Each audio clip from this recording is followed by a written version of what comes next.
মালয়েশিয়ার বুকিত বিন্তাংয়ে দীর্ঘ ১৩ বছর আগে গড়ে ওঠা সুরাও আল খায়ের নামের বাংলাদেশিদের একটি মসজিদ বন্ধ করে দিয়েছে কুয়ালালামপুর সিটি কর্পোরেশন।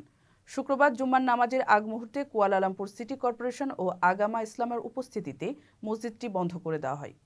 জানা যায় ১৩ বছর আগে বাংলাদেশি ব্যবসায়ী হাজি কবির তার দোকানের পাশে খালি জায়গায় প্রবাসী বাংলাদেশিদের পাঞ্জেগানা নামাজ আদায়ের জন্য এই মসজিদটি নির্মাণের উদ্যোগ নেন।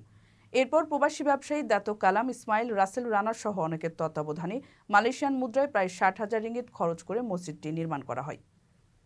প্রবাসীদের উদ্যোগে তৈরি করা এই মসজিদটিতে প্রতিটি পাঞ্জেগানা নামাজে প্রায় ৬০০ থেকে ৭০০ জন মুসল্লি নামাজ আদায় করতেন। এছাড়া জুম্মার নামাজে বাংলাদেশ সহ বিভিন্ন দেশের প্রায় ১৫০০ মুসল্লির সমাগম হতো মসজিদটিতে। মূলত মসজিদটি সিটি কর্পোরেশনের জায়গায় নির্মাণ করা হয়েছে, যা মালয়েশিয়ার আইনের বহির্ভূত। মালয়েশিয়ার রুল অব লয়ের নীতি অনুসরণ করে সব বিদেশিকে দেশটির আইনের প্রতি শ্রদ্ধা রেখে বিধি ব্যবস্থা মেনে চলার কথা জানিয়েছে স্থানীয় কর্তৃপক্ষ।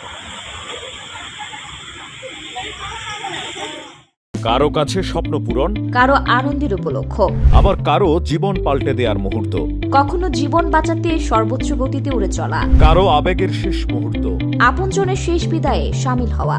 এমন সব ইচ্ছে পূরণে সর্বনিম্ন ভাড়ায় দ্রুতগতির বাহন প্রবাসী হেলিকপ্টার। আপনার প্রয়োজনে যোগাযোগ করুন আমাদের হটলাইনে।